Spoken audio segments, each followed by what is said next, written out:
মাস রয়েছে, মানে ডিসেম্বরের 22 তারিখে বলা হচ্ছে তিনি দল ঘোষণা করবেন, ফেব্রুয়ারিতে কিন্তু ভোটের দামামা বেজে যাবে, মানে দিনক্ষণ ঘোষণা হয়ে যাবে। যদি হাতে আমরা মানে মোট সময়কালটা দেখি তাহলে কিন্তু 2 মাস। তৃণমূল প্রায় অনেক বছর, মানে এবার চতুর্থবারের জন্য লড়াই, সেখানে এত বছর ধরে তাদের একটা কাজ রয়েছে, সেখানে দাঁড়িয়ে হুমায়ুন কবির কি ততটা ফ্যাক্টর হতে পারবে? যদিও সেখানে সংখ্যালঘু ভোট ব্যাংক রয়েছে, কিন্তু তারপরও কি ততটা ফ্যাক্টর হতে পারবে? দেখো, সেটাই আমি বলছি যে এই মুহূর্তে সেই কথাটা বলা খুব মুশকিল। কারণ হচ্ছে এই যে জনসমর্থন বা প্রচুর লক্ষ লক্ষ লোক সেদিন 6 ডিসেম্বর দিন মুর্শিদাবাদে জড়ো হলেন, তারা কিন্তু পুরোপুরিভাবে ধার্মিক একটা রিলিজিয়াস একটা ফ্যাক্টর, রিলিজিয়াস একটা রিজনের জন্য সেখানে একত্রিত হয়েছিলেন, সেখানে এসছিলেন। কিন্তু সেই জনসমর্থনটা পরবর্তীকালে যখন হুমায়ুন কবির পলিটিক্যাল পার্টি গঠন করবেন তার ফলেও থাকবে কি থাকবে না সেটা দেখতে হবে। সেটা দেখার কি উপায় আছে সেটা দেখতে হবে যে উনি যেই র্যালিগুলো করছেন, শুধু মুর্শিদাবাদে র্যালি করছেন সেখানে ভিড় হচ্ছে, কিন্তু বাইরে র্যালি করছেন সেখানে ভিড় হচ্ছে না, সেটার উপরে ডিপেন্ড করবে। যদি বাইরেও ভিড় হয়, মুর্শিদাবাদেও ভিড় হয়, তাহলে আমরা বুঝতে পারবো যে এই যে জনসমর্থন, যেটা বাবরি মসজিদ কেন্দ্রিক জনসমর্থন, তার অনেকটাই ভাগ কিন্তু হুমায়ুন কবিরের পেছনে রয়েছে।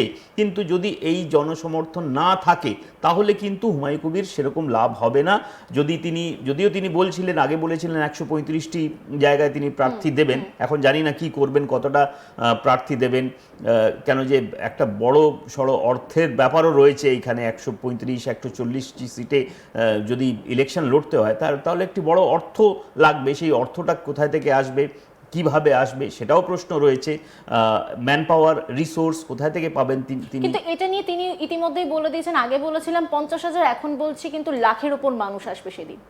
তিনি বলছেন, তিনি দাবি করছেন, সেটাই আমি বলছি যে এটা দেখতে হবে যে কত লোক ওনার সঙ্গে রয়েছেন।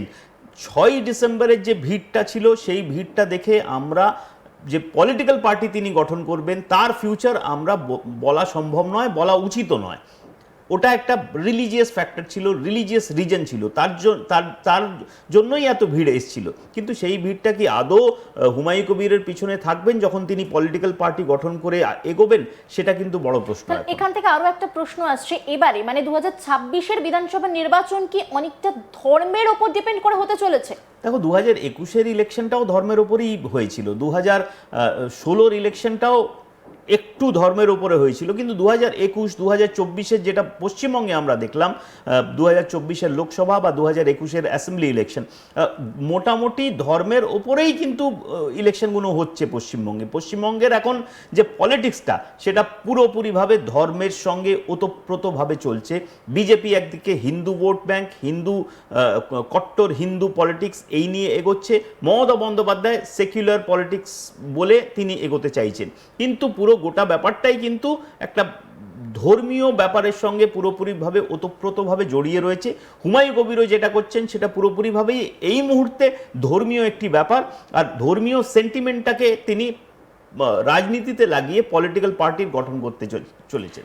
বিজেপির প্রসঙ্গ যখন এলো তখন এখান থেকে একটা বিষয় বলতে হয় যে এই দল গঠন করার প্রসঙ্গ যখন এসছে তারপর থেকে যে বিষয়টা হচ্ছে যে এই যে দম্ভ, হুমায়ুন কবিরের যে দম্ভ, এর পেছনে কি কোথাও আরএসএস এর হাত রয়েছে, সেটা যেমন প্রশ্ন উঠছে, ঠিক তেমন ভাবে আরো একটা বিষয় কিন্তু কোথাও গিয়ে মাথাচাড়া দিচ্ছে যে সেদিনকে যখন দাঁড়িয়ে বাবরি মসজিদের শিলান্যাস হচ্ছে, সেই সময় দাঁড়িয়ে যে সমস্ত মানুষজন গিয়েছিলেন তারা প্রত্যেকেই বলেছেন যে আমরা বাবরি মসজিদের পক্ষে রয়েছি, আমরা চাই সেটা হোক, কিন্তু কোন পার্টি করি বা কি করি সেই নিয়ে কোনো মন্তব্য করব না।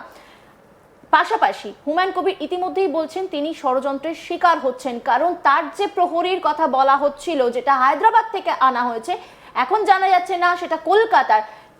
এই অনেকগুলো সমীকরণ কিন্তু একসঙ্গে এই মুহূর্তে কাজ করছে। দেখো, যতদূর আরএসএস এর ব্যাকিং আছে কি না সেটা নিয়ে এখনো পর্যন্ত কোনো সেরকম প্রশ্ন ওঠেনি।